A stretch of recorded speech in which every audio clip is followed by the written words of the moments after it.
Perhatikan pikiranmu karena akan menjadi kata-kata. Perhatikan kata-katamu karena akan menjadi tindakan. Perhatikan tindakanmu karena akan menjadi kebiasaan. Perhatikan kebiasaanmu karena akan menjadi karakter. Dan yang terakhir, perhatikan karaktermu karena akan menjadi takdirmu. Ini pernah kita sampaikan dulu, mungkin di sesi Taoisme. Jadi ini penting buat seorang pemimpin. Ya, pemimpin pastinya harus pertama-tama membereskan pikirannya. Pikirannya harus tertib. Maka syaratnya pemimpin yang pertama itu pinter. Ya, untuk teman-teman ya mungkin banyak dalam hidupnya terlibat dengan dunia kepemimpinan formal maupun non-formal. Perhatikan syarat pertama pemimpin harus pinter. Jadi cerdas. Maka perhatikan pikiran. Kalian yang memimpin juga harus latihan berpikir yang jernih, yang benar.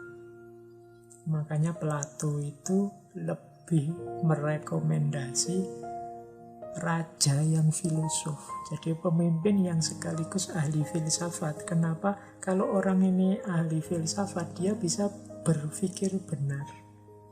Apa sih gunanya berpikir benar itu? Berpikir benar itu sumbernya kualitas hidup. Sumbernya segala situasi yang kita hadapi dalam hidup. Kalau menurut Lao Tzu, perhatikan pikiranmu. Awalnya kan berarti pikiran. Kenapa? Karena pikiran akan menjadi kata-kata. Pemimpin itu kan yang mengarahkan, yang nuntun, yang dia pimpin. Diawali dari berpikir kan biasanya diungkapkan lewat kata-kata. Kalau pikirannya sudah rusak, pikirannya tidak jernih, pikirannya tendensius, tidak objektif, ya nanti akan menjelma jadi kata-kata yang mengarahkan pada ketidakjernihan, mengarahkan kepada kekacauan, mengarahkan kepada kerumitan, kesulitan hidup. Jadi jernihkan pikiranmu, perhatikan pikiranmu, karena dari situ nanti akan muncul kata-kata. Kalau pikiran kita isinya jorok-jorok, ya ngomongnya tidak jauh-jauh dari itu.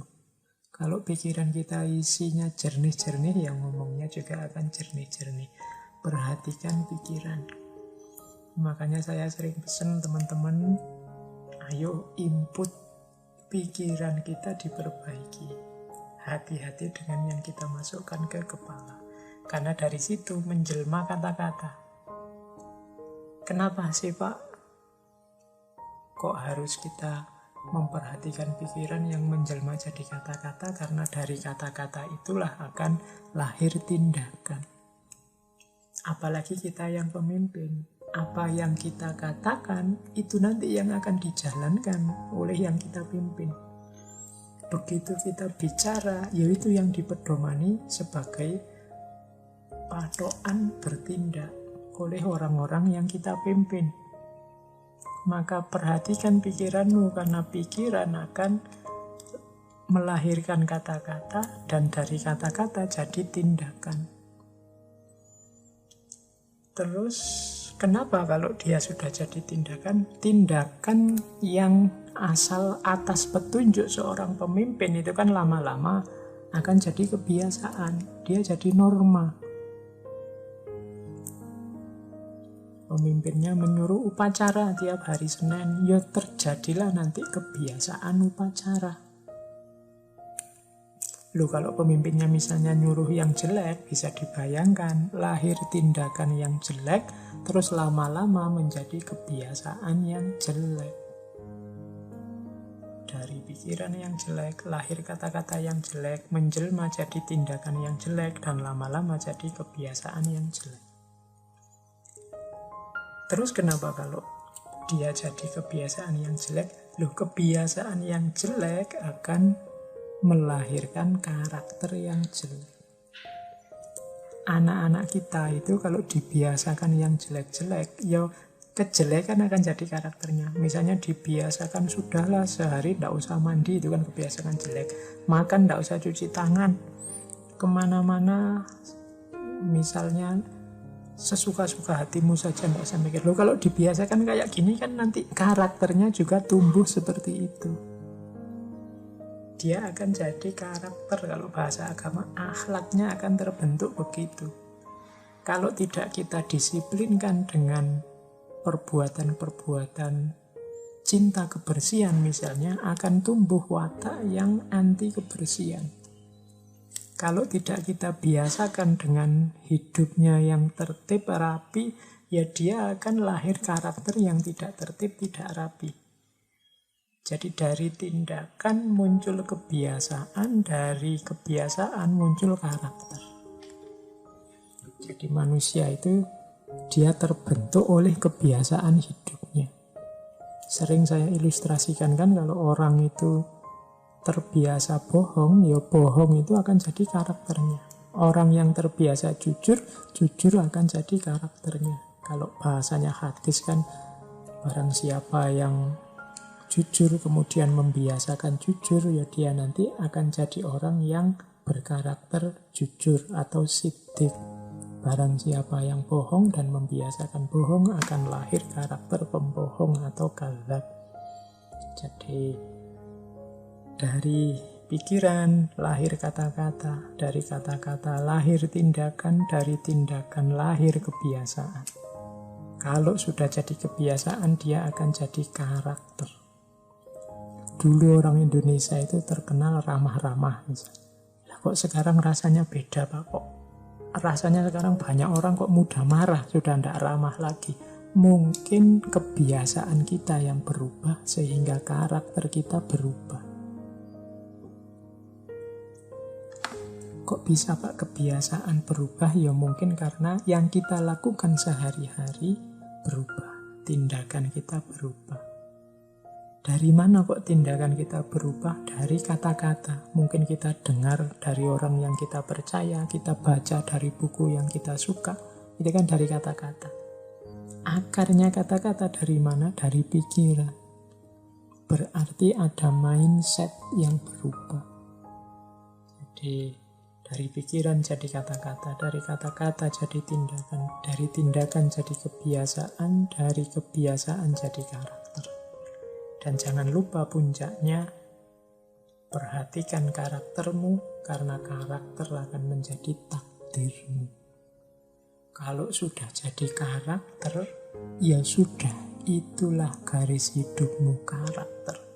Kalau engkau seorang pembohong, maka takdirmu adalah takdir seorang pembohong. Mungkin engkau tidak akan dipercaya oleh masyarakatmu, mungkin hidupmu akan kesulitan A, kesulitan B, kesulitan C, karena karakter pembohongmu tadi. Itu karakter. Kalau engkau orang jujur, mungkin engkau menemukan takdir dipercaya orang, disukai orang, dicintai orang, sehingga engkau diangkat jadi pemimpin, sehingga orang minta petunjuk padamu. Itu takdirmu. Dari mana takdir ini kamu dapat? Dari karaktermu sebagai seorang yang jujur. Kalau engkau orangnya rajin, siap-siap menerima takdirmu. Mungkin kamu jadi orang sukses, mungkin kamu jadi orang tertib, mungkin kamu jadi orang yang sehat misalnya. Dari mana itu muncul? Karena karakter kita. Jadi wahai pemimpin, ingat-ingatlah, perhatikan pikiranmu, karena dari pikiran akan menjadi kata-kata. Perhatikan kata-kata, karena dari kata-kata akan lahir tindakan. Perhatikan tindakanmu, karena itu akan menjadi kebiasaan.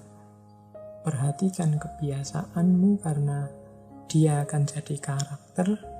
Dan yang terakhir, perhatikan karaktermu, karena itulah nanti takdir yang engkau alami. Maka hari ini kita mengalami apapun, kok rasanya ndak enak ya hidup kita, kok rasanya serba sulit, kok tambah berat hidup kita bersama ini. Coba kita cek karakter apa yang kita kembangkan. Dari mana karakter itu lahir? Dari tindakan kita yang mana saja. Kemudian, kok bisa saya melakukan tindakan itu? Coba kita cek kata-kata yang mana yang mempengaruhi tindakan. Dari kitab suci kah? Dari pendapatnya tokoh ini, tokoh itu kah? Dari siapa? Dari situ akan kelihatan pikiran apa yang menggerakkan kata-kata itu. Itu kalau kita mau menelusuri sampai akarnya. Yang dalam hal ini, hari ini kita nikmati sebagai nasib kita atau takdir kita. Nah, ini petunjuk dari Lao Tzu.